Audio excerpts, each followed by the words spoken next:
합니다. 자, 오늘은 우리 예수의 길 8번째 삭개오 예수의 길을 가다라는 제목으로 하나님 말씀 나누도록 하겠습니다. 예수의 길을 간다는 것은 그냥 교회에 나오는 것을 의미하는 것이 아니라 예수님의 말씀과 그분의 교훈을 그대로 따라 사는 삶을 예수의 길을 간다라고 그렇게 이야기합니다. 오늘 본문에서는 한 사람, 예수의 길을 가기로 결단한 한 사람을 만나게 되는데요, 그의 직업은 오늘 말씀에 보면 세리장이다라고 그렇게 이야기하고 그는 부자다라고 그렇게 이야기하고 있습니다. 이때 당시에 세리들을 이렇게 표현하기도 했죠. 허가받은 도둑이다. 도둑질을 하는데 허가받아서 도둑질을 한대요. 그런 사람이 바로 이 세리들이었습니다. 그래서 사람들에게 손가락질을 받기도 하고, 심지어 이 사람들은 동족들의 피를 빨아먹는, 동족들을 어떻게 보면은 등쳐서 그것으로 자기 배를 불리는 그런 욕망의 화신이었습니다.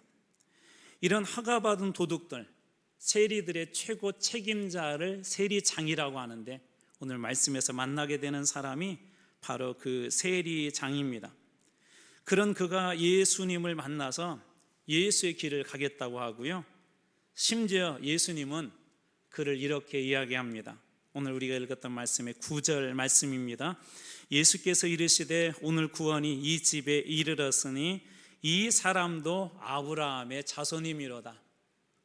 이 집에 구원이 이르렀대요. 사람들이 손가락질했던 사람, 그리고 심지어 아브라함의 자손이다. 도저히 이것은 상상할 수 없는 일인데요, 유대인들은 이거 이해를 못해요. 그런데 예수님은 그를 향하여서 구원받았다 이야기하고 이 사람도 아브라함의 자손이다 라고 그렇게 이야기합니다. 도대체 그에게 어떤 일들이 일어났을까요? 오늘 말씀은 한 곳에서 시작되어지는데 오늘 1절 말씀입니다. 우리 1절 말씀은 같이 한번 읽어보도록 하겠습니다. 시작. 예수께서 여리고로 들어 지나가시더라. 예수님께서 여리고라고 하는 그곳으로 들어서 지나간다라고 그렇게 이야기하고, 예수님이 지나간다고 하는 소식을 들었던 이 세리장이 있습니다. 그 사람이 누군지 한번 보겠습니다. 2절 말씀. 삭개오라 이름하는 자가 있으니 세리장이요 또한 부자라. 우리 이 말씀을 그냥 생각 없이 읽어가지만은 유대인들은 이 말씀을 읽으면 금방 감이 옵니다. 어울리지 않는다. 삭개오인데 그 사람이 세리장이야? 부자야? 전혀 어울리지 않는, 마치 어울리지 않는 옷을 입은 사람이 이상하게 보이는 것처럼 이 2절 말씀은 아주 상당히 어색하고 이상한 말씀입니다. 왜 그러냐면 삭개오라는 그런 말이 헬라어로 자카이오스라고 하는 말인데 그 뜻은 순전하다, 의롭다, 깨끗하다거든요. 순전하다, 의롭다, 깨끗하다. 그러니까 순전한 사람, 의로운 사람, 깨끗한 사람, 이 사람은 순전한 사람이야, 깨끗한 사람이야, 그렇게 불리는 사람이 삭개오인데 이 사람이 직업이 뭐라고 해요? 세리. 그 중에서도 전체를 책임지는 최고의 책임자 세리장이었기 때문에 그렇습니다. 세리 중에서도 세리장이었었고, 이 악한 직업으로 말미암아 동족들에게 어려움을 주고 그것으로 자기의 배를 불리는 비열한 한 인간이 이 세리장이었었기 때문에 삭개오라는 이름하고는 전혀 어울리지 않는 이중성이 있는 본문이 바로 2절 말씀입니다. 이 말씀을 보면서 우리 스스로도 이런 질문을 해봐야 됩니다. 나는 한마음교회 성도 혹은 그리스도인이라는 그런 이름을 가지고 있는데 그 이름에 합당하게 삭개오가 깨끗한 사람, 의로운 사람, 순전한 사람이란 이름을 가지고 있었을 뿐만 아니라 그렇게 살아냈느냐라고 우리가 질문할 때 그렇지 못한 것처럼 우리가 그리스도인이라고 불리는데 우리 역시 어쩌면 그 이름과는 다른 이중적인 그런 그리스도인으로 살고 있지는 않은지 스스로 한번 먼저 자문해 봐야 한다는 것입니다. 세상이 교회와 그리스도인들을 손가락질하는 이유는 그리스도인이라고 우리가 그렇게 고백하고 나 예수 믿는 사람입니다라고 그렇게 이야기하는데 그렇게 살지 않기 때문에 세상에서 손가락질하는 것 아닙니까? 예수를 믿는다고 하면서도, 내가 예수님을 믿고 성경 말씀을 안다고 하면서도 예수님의 말씀대로 믿고 살지 않기 때문에 세상에서 손가락질하고 때로는 교회를 향하여 그리스도인들을 향하여 비난하는 것 아닙니까? 도대체 이런 이중적 삶을 살았던 삭개오는 어떻게 예수의 길을 가겠다고 결심을 하고 자기 인생에 가장 중요하게 생각했던 것들을 포기할 수 있었을까요? 삭개오가 어떻게 예수의 길을 가기로 결정을 했는지 오늘 세 가지 명령을 통해서 여러분들하고 함께 나누고 싶습니다. 첫 번째는 갈망했다는 거예요. 예수님 보기를, 예수님 만나기를 갈망했다는 것입니다. 오늘 말씀의 3절 말씀입니다. 3절 같이 한번 읽어보겠습니다. 시작. 그가 예수께서 어떠한 사람인가 하여 보고자 하되 키가 작고 사람이 많아 할 수 없어. 그가 삭개오가 예수님이 어떠한 사람인지 이렇게 보고 싶었대요. 우리 관심이라는 것은 이런 형태의 관심이죠. 그냥 알고 싶은 그런 관심이 있는가 하면 어떤 관심은 그 사람이 어떤 사람인지 깊이 알고 싶어하는 그런 관심이 있는데 이 삭개오가 보고자 하여라고 하는 저 말은 적극성을 떤 관심입니다. 적극성. 그러니까 예수님이 어떤 분인지 그냥 단순히 예수님 모양이 어떤 모습이지? 예수님이 어떤 일을 지금 할까? 그런 궁금해서 그냥 보는 것이 아니라 예수님을 깊이 알아가고자 하는 그런 갈망이 이 삭개오에게 있었다는 것을 알 수 있는 그 문장이 보고자 하여라는 말입니다. 그래서 원어적인 의미는 그 아주 간절히 원했다라는 의미가 훨씬 더 강합니다. 그러니까 예수님이 어떤 분인지 간절히 원했다는 거예요. 간절히. 그런데 그에게 두 가지 한계가 있어요. 첫 번째 육체적 한계가 있었는데 육체적 한계는 뭐죠? 키가 작았다. 이때 당시에 키가 작다는 것은 대략 한 140cm 정도면 작다고 그렇게 이야기했답니다. 여러분이 키하고 한번 비교해 보시면 될 것 같아요. 얼마나 작았는지. 제가 이 중국에서 사역하던 중에 저희 가까운 곳에 단둥이라는 곳이 있는데 단둥 맞은편이 신우주거든요. 이제 가끔 이제 우리 한국에서 팀들이 오게 되면 그 단동을 꼭 가게 됩니다. 압록강에서 배를 타고 이렇게 쭉 가다 보면 바로 여러분 정도 우리 찬양팀이 있는 그 정도 거리에서 북한 군인을 보기도 하는데요. 정말 한 140, 150밖에 안 되는 키가 작은 우리 젊은이들을 보게 됩니다. 우리 대한민국 젊은이들하고는 비교가 안 돼요. 요즘 초등학교 6학년 애들도 상당히 크잖아요. 근데 그 정도 키도 안 될 것 같은 그런 군인들을 봅니다. 근데 바로 이 삭개오가 그때 당시 전체적으로 작았지만 그 중에 더 작은 그런 키가 작은 육체적인 한계를 가지고 있었다고 합니다. 그리고 두 번째 사회적 환경적 한계가 있었는데 사람들이 많이 있었대요. 그래서 예수님을 보고 싶었지만 키가 작았다는 육체적인 한계와 그 다음에 주변의 환경, 상황적 환경, 사회적 환경 때문에 사람들이 많아서 예수님을 볼 수 없었습니다. 그래서 그는 이 한계를 어떻게 돌파합니까? 4절입니다. 앞으로 달려가서. 이 앞으로 달려간다는 건 뭐냐면 지금 예수님이 이렇게 쭉 가게 될 때 군중들이 따라가잖아요. 그래서 이 군중들보다 더 앞서서 먼저 갔다는 이야기입니다. 보기 위하여서 누구를요? 예수님을 보기 위하여서 돌 무화과 나무 위에 올라가니 이는 예수께서 그리로 지나가시게 됨이라는 게 예수님이 가는 방향으로 먼저 달려가서 돌 무화과 나무에 올라갔대요. 먼저 올라가서 기다린 것입니다. 여기서 달려간다, 그 다음에 돌무화과 나무에 올라갔다라고 하는 말은 히브리인들은 동사가 중요한데 이 두 동사에서만 보더라도 그가 얼마나 예수님을 간절히 보기를 원했는지 우리는 알 수가 있습니다. 우리 예전에 저는 이런 장면을 볼 때마다 예전에 시골교회에서 부흥회가 생각이 나요. 여기 계시는 우리 어르신들도 그런 것들을 많이 경험하셨을 겁니다. 예전에는 부흥회를 하게 되면 앞자리에 막 그렇게 앉고 싶어가지고 예배 전에 와가지고 막 이렇게 줄을 서요. 지금도 중국 모처의 어느 교회는 3만 명이 모이는데요. 역시 별로 안 놀라시네요. 모이는데 예배 30분 전에 벌써 본당이 꽉 찹니다. 본당이. 그래서 어쩔 수 없이 밖에서 예배를 드리고 또 다른 부속실에서 예배를 드리고 영상으로 예배를 드려요. 그 정도 열심히 있었습니다.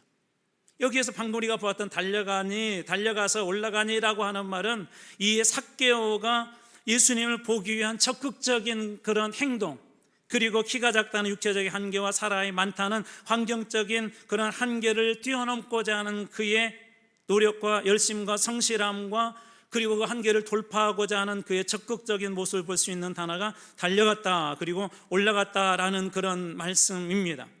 다시 말해서 그가 적극적으로 예수님을 보고자 했다는 것이죠.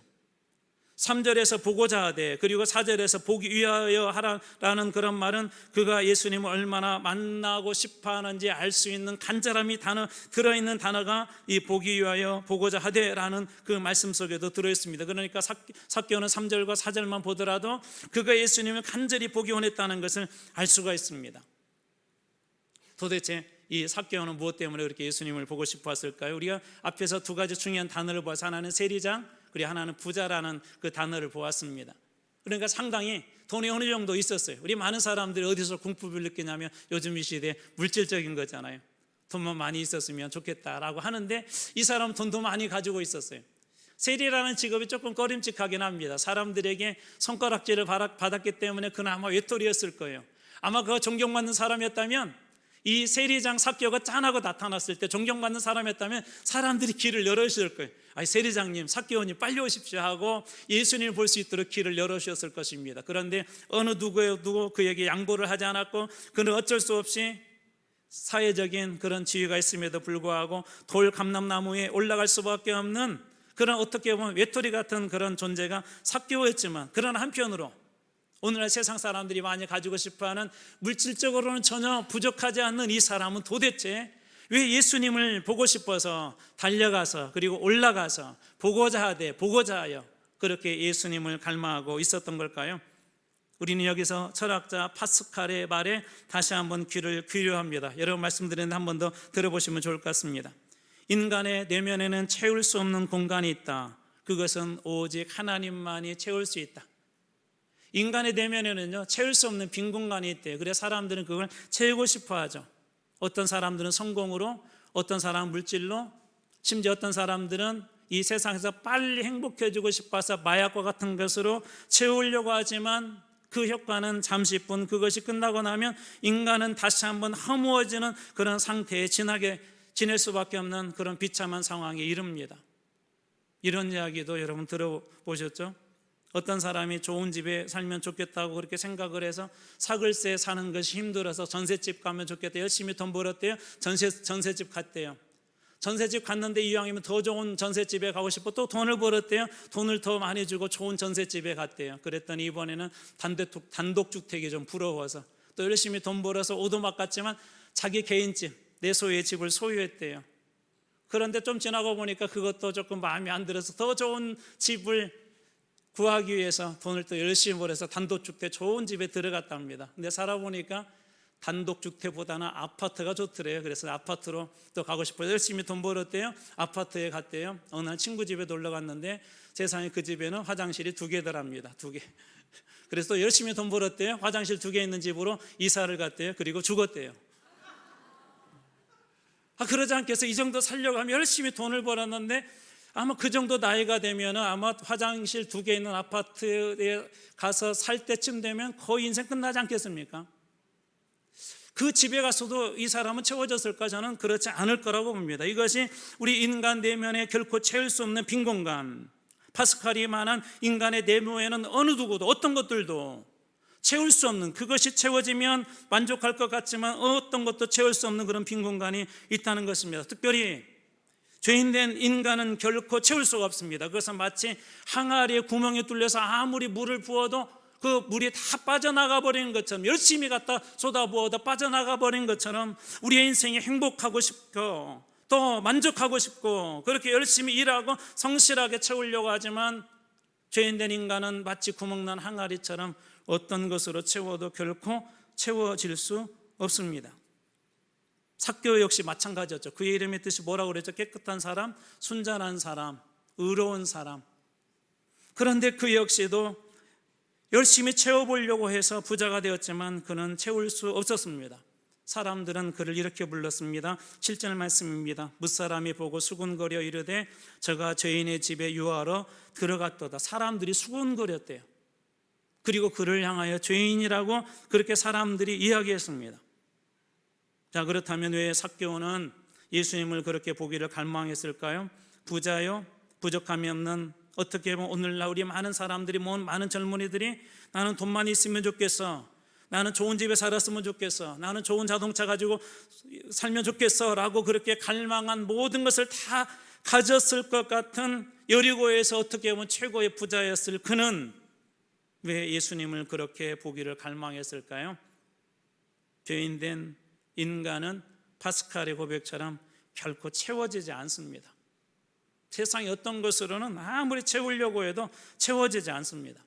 앞서 18장에 이런 내용이 나와요. 한 부자 청년이 예수님을 찾아왔어요. 그 역시도 채울 수가 없었어요. 예수님 앞에 물었어요. 예수님, 어떻게 해야 채울 수 있습니까? 어떻게 해야 영생을 누릴 수 있습니까? 어떻게 해야 이 세상의 욕망에 끌려가지 아니하고 제 마음이 행복할 수 있겠습니까? 라고 그 부자가 찾아왔는데 이야기를 들어보니까 율법을 다 지켰어요. 말씀대로 산 거예요. 그런데 예수님이 마지막으로 일침을 가요. 한 가지 부족한 것이 있다. 부자인데 네 모든 재산을 다 팔아서 가난한 자들에게 주어라. 그거 소유하지 말고 주어라. 그리고 나를 따르라. 그러면 내가 행복할 것이다. 내가 만족할 것이다. 내가 예수의 길을 갈 것이다 했는데 이 사람은 재물이 많아 근심하여서 돌아갔다 그렇게 이야기합니다. 그 역시 부자였지만 영적으로 채워지지 않는 부분을 여전히 붙잡고 있는 물질로 채워보려고 했던 그에게 남아있던 마지막 단어는 근심이라는 근심, 채워지지 않았다는 것이죠. 이러한 사실은 오늘날 많은 데이터를 통해서도 알 수가 있는데 자살과 우울이 심한 사람들을 보게 되면 일반적으로 재정 상태나 사회적으로 볼 때 성공한 사람들이 훨씬 더 비율이 많답니다. 실제적으로 해마다 유엔이 국가의 행복도를 조사할 때 우리나라 같은 나라가 행복해야 되잖아요.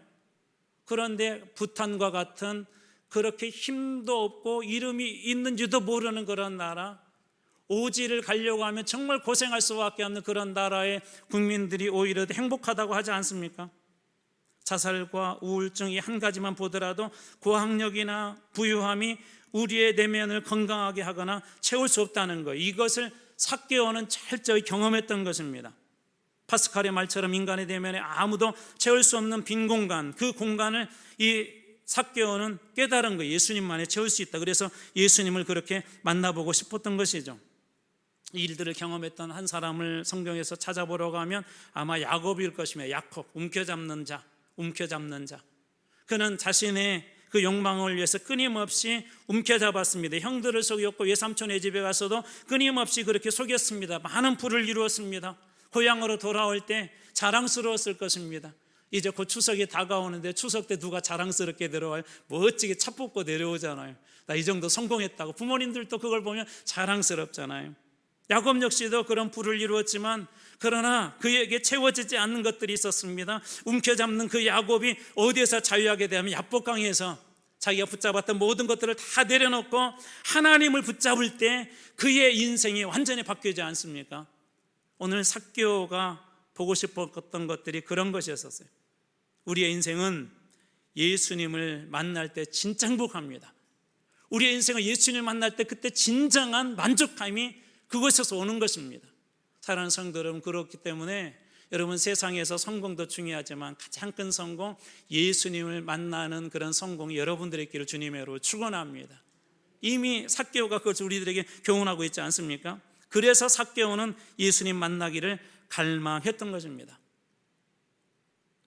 성경은 우리들에게 이런 약속을 해줍니다. 예레미야 29장 13절 말씀, 너희가 온 마음으로 나를 구하면 나를 찾을 것이요 나를 만나리라. 주님 어떤 분이라고요?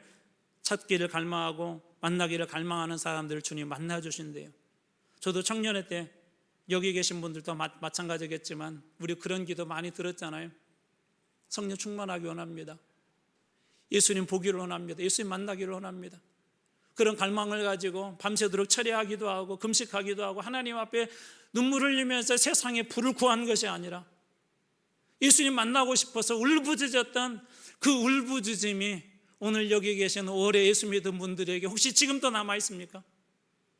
혹시 여러분들에게 지금도 그 예수님을 만나고 싶어하는 그런 갈망이 남아 있냐는 것입니다.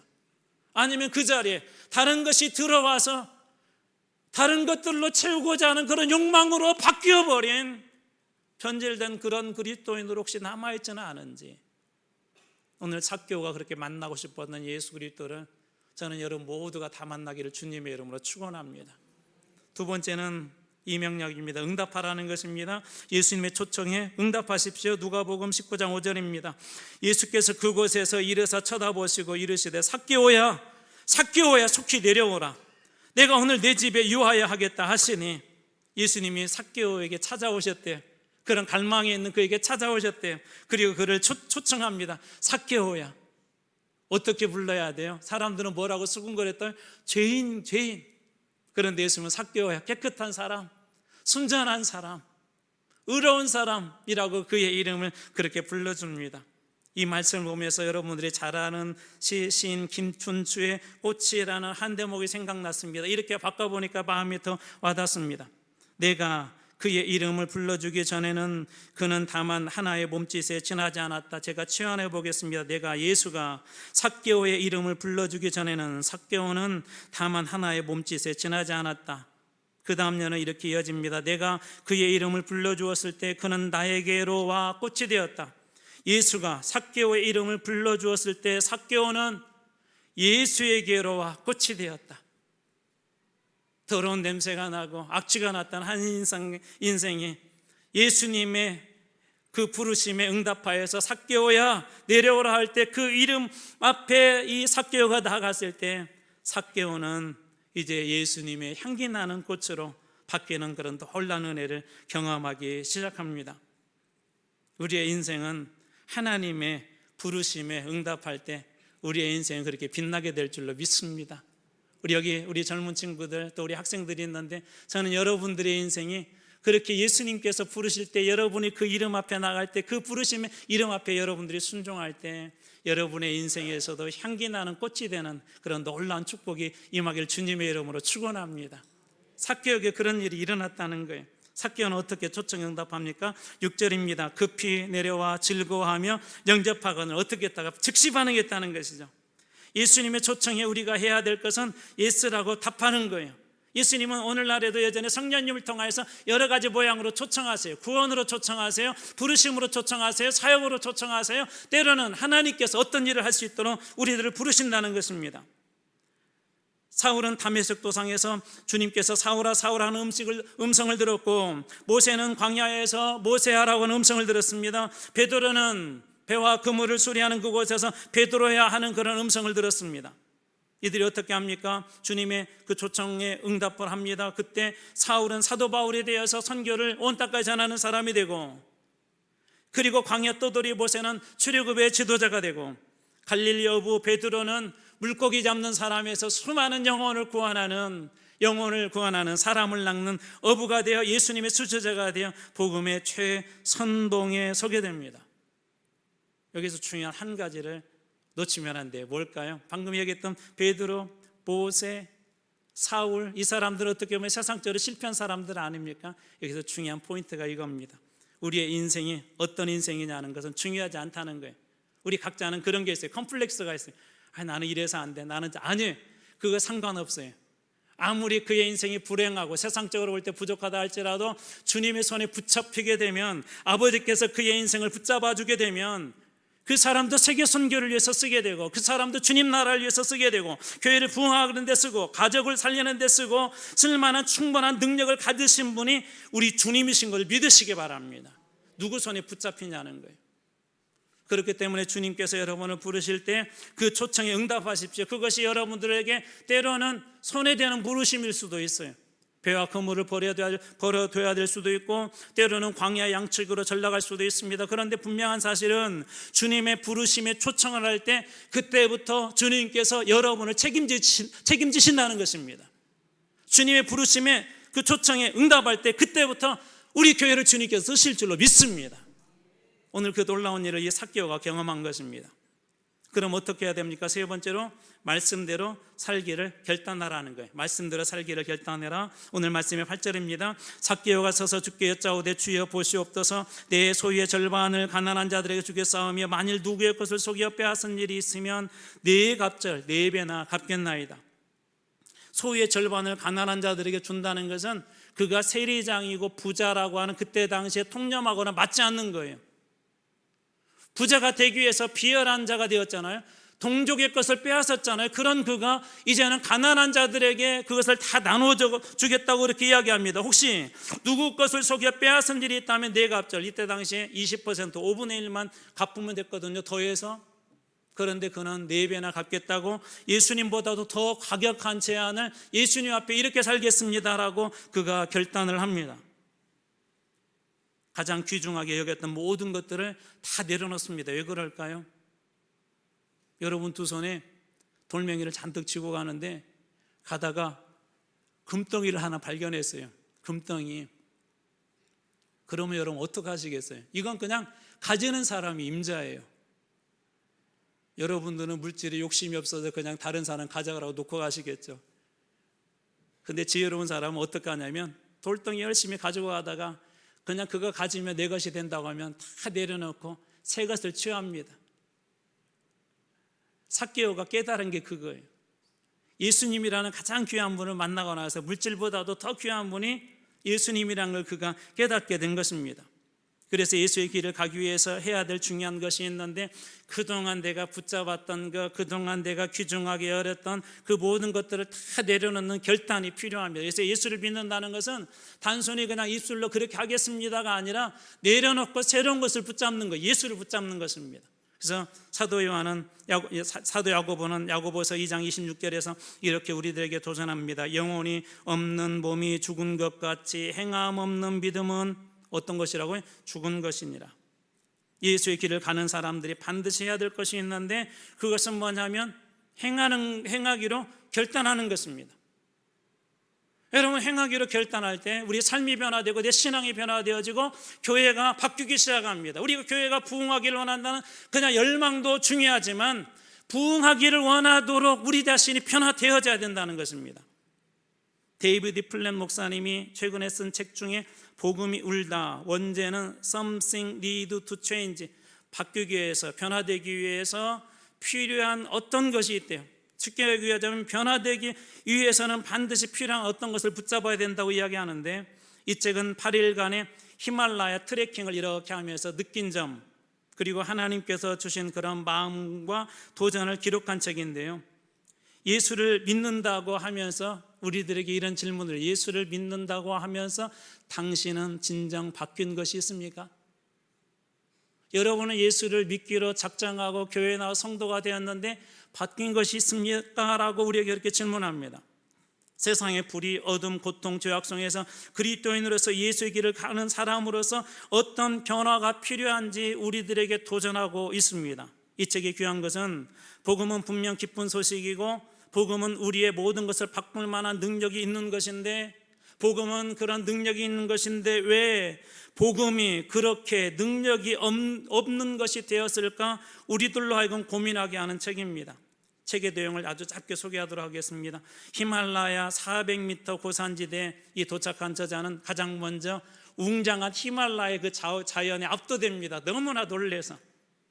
그런데 조금 후에 곧바로 절망하고 맙니다. 어떤 한 남성은 약이 없어 실명을 했고 장애인이란 이유를 저주받은 인생이라 해서 그냥 헛간에 버려진 장애인들을 보았고 도시의 어둠 침침한 곳에 팔려와 어린 어른들의 성적 노예가 된 아이들을 보게 되었고 콜레라로 60여 명의 사람들이 죽임을 당한 한 마을을 보게 되면서 이 저자는 고민합니다. 하나님은 선하신 분이신데 왜 하나님 저들에게 이 흔한 약 하나도 왜 저들에게 선한 손길을 베풀지 않습니까? 하면서 저자는 이런 질문을 하죠. 도대체 왜?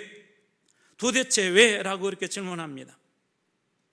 트레킹 4일째 되던 날에 히말라야에서 작은 소망의 빛을 만나게 되는데 한 마을의 진료소에서 일하는 사람, 이름도 없던 한 의사는 그곳에서 일하면서 사람들에게 복음을 나누고 있었고 저 산속 깊숙한 곳의 작은 학교에서는 아이들을 돌보며 가르치는 소망을 주는 선생님을 만났고 식량 문제를 해결해 보겠다고 히말라야의 깊숙한 곳에 들어와 있는 전문가를 만났고 그리고 살을 애는 듯한 비좁은 산길을 2-3시간 걸어서 예배를 드리겠다고 와서 예배드리고 찬송하고 기쁨으로 예배드리고 어두운 밤길을 다시 위험한 그 밤길을 2-3시간 걸어서 집으로 돌아가는 성도들을 보면서 그 히말라야 그 속에도 하나님의 희망이 있음을 보았습니다.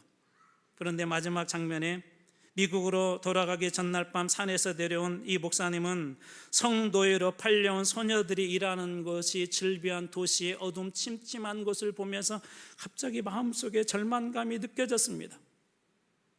도무지 이해할 수가 없었습니다. 하나님, 왜 이 어린아이들을 이토록 고통받게 놔두십니까? 라고 울부짖을 수밖에 없었습니다. 그런데 그때 하나님께서 이 목사님의 깨닫게 해주신 것이 있었어요. 하나님은 울부짖게 하는 눈물을 우리들에게 그동안 주셨는데, 목사님은 이 땅의 절망과 이 땅의 그런 어려운 상황을 보면서도 그동안 그 눈물을 잊어버린 거예요.